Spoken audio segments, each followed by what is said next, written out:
Hello, everyone, and welcome back to the Oni's Advocate. This is the segment of Otaku Kaigai Review, where we really get into the hottest and most unpopular opinions in anime and manga. I'm Katsune. And I'm Yuki. And today, we are stepping a little bit away from our usual seasonal anime deep dives. Yeah, we're looking at a massive piece of pop culture history that has been, let's just say, reinterpreted recently. That's a gentle way to put it. It is. As always, this segment is inspired by our senior editor, Shan of Otaku Kaigai Review. And just a quick note for you, his name is Shan, pronounced just like you'd say Dan or Stan. And in this segment, we dive deep into Shan's articles playing the devil's advocate. Or in our case, the Oni's Advocate. The article we are dissecting today has a title that really doesn't pull any punches. No, it does not. It's called, Here We Go Again, Confusing, a Simple Story Just to Promote Modern-Day Gynocentric Feminism for Cash. Why? Wow. Yeah, just hearing it out loud, you feel the heat coming off it. And, as you'd expect, some people had a real problem with this article. It's aggressive, it's direct. It definitely challenges what we're all sort of told to think about modern media. But the funny thing is, Shan knew they would. The text says he pretty much anticipated the backlash because of how, quote, conditioned people are these days. It's like he set a trap and then just watched everyone walk right into it. Exactly. The idea is that audiences have been programmed to accept certain narrative changes as progress, even when those changes kind of degrade the original story. So that's our mission today. We're going to unpack this. We'll look at the erosion of lore, the shifting character archetypes, and why the source thinks this all matters so much. So let's just jump right into the deep end. The article opens with a really simple question. Yeah. How hard is it to tell a simple damsel in distress story? And, before you jump to conclusions, the source clarifies right away, this isn't about hating women. Right. Shen explicitly says, if anything, that's the modern mental programming talking. The argument here is all about storytelling. Yeah. It's about accuracy, rhythm, and this girl boss shift. Okay, let's define that for a second. We hear girl boss thrown around a lot. But in the context of the new Super Mario Bros. Movie, what does that actually mean? It means a competence inversion. The real sticking point is the portrayal of Princess Peach. Right. In the recent movie, there's just a massive departure from the source material. The article highlights that scene where Mario, the hero of the franchise, the guy whose name is on the box, basically has to learn from Princess Peach how to be Super Mario. Which, when you really stop and think about the logic of that world, is just bizarre. Why would a princess need to train a plumber from Brooklyn? That is the question the article just hammers home again and again. Why is she the expert? I mean, in the movie, she's running that obstacle course like a pro. She's doing parkour. She's an expert with the power-ups. Exactly. And the source points out the absurdity of it. Mario is supposed to be the one to save her. Right, that's the whole plot.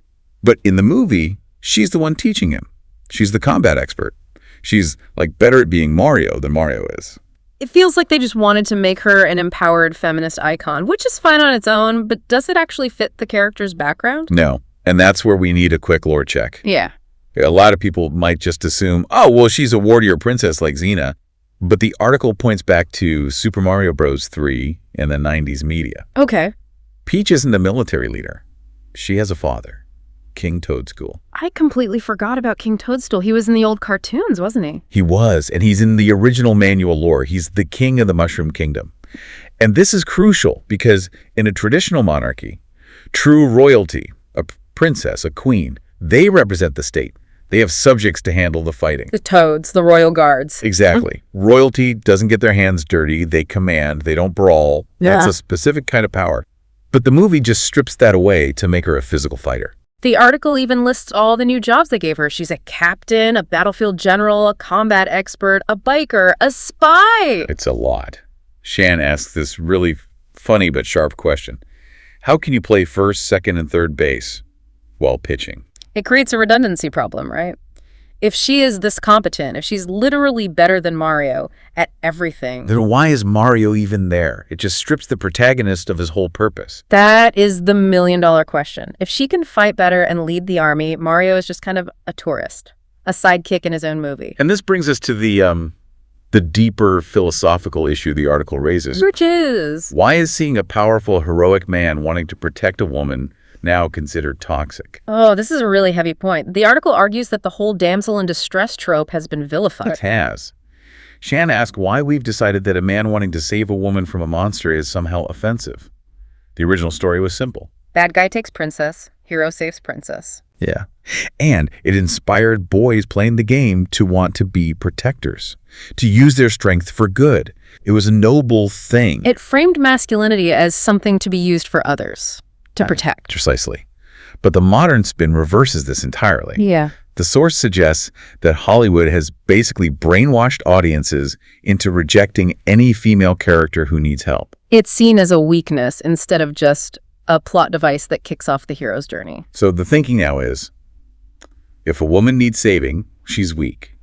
Therefore, she must save herself. But if she saves herself then, what is the man doing? Well, according to the text, his character is being assassinated. Ouch. What's so wrong with just telling the original story? Why couldn't Mario just be the hero? Because that would require admitting that men and women have different roles in this specific, very simple story.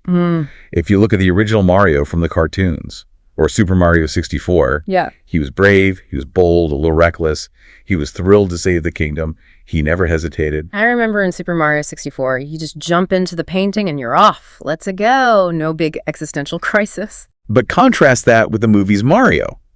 Shan calls him a bumbling, insecure idiot. It's harsh, but looking back at the film, he is constantly stumbling. He's so unsure of himself, always needs a pep talk. The article uses a very, let's call it a vivid metaphor. Okay. It says the movie's about Mario finding himself as a man, while Peach holds his masculinity, or as the source puts it, his wee-wee, in her purse for him to take. That is a savage visual, but it does drive the point home about his agency. It's completely stripped from him and handed over to her. And here's the kicker. If Peach isn't the damsel, does the movie just not have one? Oh, it has one. We have to talk about Luigi. Poor Luigi. The article points out that the damsel role didn't go away. It was just shifted onto him. So, wait, let me get this straight. It's okay for a man to be the damsel in distress, captured, helpless, needing rescue. Caged, yeah. But it's politically incorrect for a woman to be in that same role. According to the logic of the film's writers, yes. It reinforces this idea that for a woman to be strong, she has to take the traditional male hero role, which leaves the actual men to be either incompetent or victims. It's like a zero-sum game in their eyes. And it's not just the first movie. The article gets into the sequels and the broader lore. Because, people will argue, well, in later games, Peach is playable, she's stronger. That's true. Like in Super Princess Peach or 3D World, she is definitely less of a damsel. She doesn't always need Mario to save her. But the article makes a critical point. This movie isn't adapting the later games. This is the beginning. It's an origin story. You can't start with all the character development already finished. Exactly. And even then, look at Super Mario Galaxy. People call that the peak of the franchise. Oh, Galaxy is a masterpiece. But even in that game, isn't she still the damsel? Absolutely. The article focuses on how even in Galaxy, she's trapped in her castle, which has been ripped into space. She sends letters. She sends power-ups. She's the emotional anchor, not the warrior. But the movie trailers and sequels seem to be retconning that, showing her as this umbrella, weapon-wielding, kung fu-kicking warrior again. And then we get to Princess Rosalina. Oh, boy. The space mother herself. The article brings her up, and Shan admits that her inclusion is, story accurate. That part is fine. But the portrayal is where the issue comes in. It's the overpowered critique again, isn't it? In the games, Rosalina is a guide. She's elegant, mystical, almost godlike, but detached. Right. She can reset the universe, but she doesn't get into a fistfight with Bowser. But the article criticizes the modern take for making her seem ridiculously overpowered. The implication is that she doesn't need Mario or Peach or even God. It feels more like they're just checking boxes. If she's that strong, why hasn't she just solved the Bowser problem herself? It's power just for the sake of messaging, of screaming, she doesn't need no Mario. It really does seem to boil down to that. But I want to pivot for a second, because I know a lot of people listening are probably thinking, okay, fine, lore accuracy. But it's a movie. What is she supposed to do? Sit in a castle the whole time? That's boring. That is the number one counter-argument. She has to be active to be interesting. But the source suggests that this is actually a failure of imagination from the directors. Right. The article proposes that really interesting sitcom alternative. Yes. You can understand why people would think, oh, what is she supposed to do? Sit in a castle. But a great director can make scenes in one location exciting. Sitcoms do it constantly. So paint us a picture. How do you make Peach in a cage interesting without just turning her into a ninja? You could have these funny scenes of her constantly trying to escape. Or, and I love this idea, she could form a secret coalition with the other minions in the castle. Like she's unionizing the Goombas and Koopas against Bowser from the inside. Exactly. And that shows a different kind of power. It shows the power of femininity that commands the room, instead of forcefully demanding it with attitude or physical strength. That's a great distinction, commanding versus demanding. And imagine the comedy. She gets really close to escaping, but then fails in a funny way and has to try again. It could be a slapstick routine. And you could still show her sending power-ups to Mario. That gives her agency. She's helping him save her. It's a partnership. But instead, we get the action hero. And the article argues that instead of the grace and hope that Peach represents, she's forced into the only role modern media seems to accept for women. It really narrows the definition of what a strong woman can be. Like, you're only valuable if you can punch as hard as the hero. And it throws off the story's natural rhythm. The article says it best. If everyone is a hero, then no one is a hero.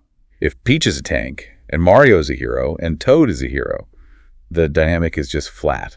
I want to talk about the generational aspect of this too, because it's not just about us old school gamers, it's about the kids getting into the franchise now. Oh, absolutely. Imagine a kid who's never played Mario before.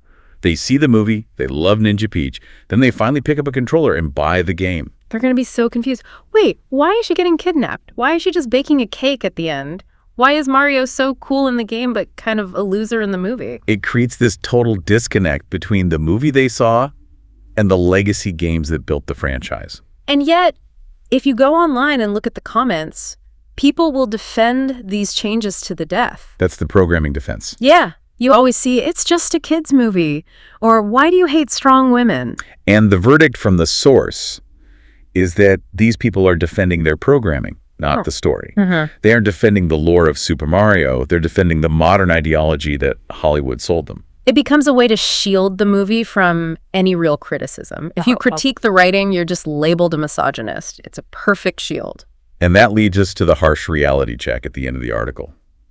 Despite the lore breaking, the character assassination, what's the real world outcome? The movie will make millions again. Because it's Mario. It is. It's animated beautifully, it's visually stunning, and crucially, it fits what is modernly acceptable. That phrase, modernly acceptable, is doing a lot of work there. It basically means it's safe for investors. The sad truth, as Shan puts it, is that people just don't seem to care about story accuracy anymore. They've either forgotten how or they've just given up. They just want to be entertained. They want the bright colors, the familiar sounds, the nostalgia, even if the soul of the thing has been completely hollowed out. It's a resignation. Here we go again, indeed. But we're left with this frustration. We traded grace and hope for a generic action figure. And we traded a genuine hero's journey for a therapy session for a plumber who never needed one. Well, that's certainly one way to put it. It's a troubling thought to leave you with, but that's what we're here for, to ask the questions that the box office numbers just ignore. Exactly. And that wraps up our deep dive into the eroding foundation of the Mario mythos. Thank you for listening to the Oni's Advocate on Otaku Kaigai Review. See you next time.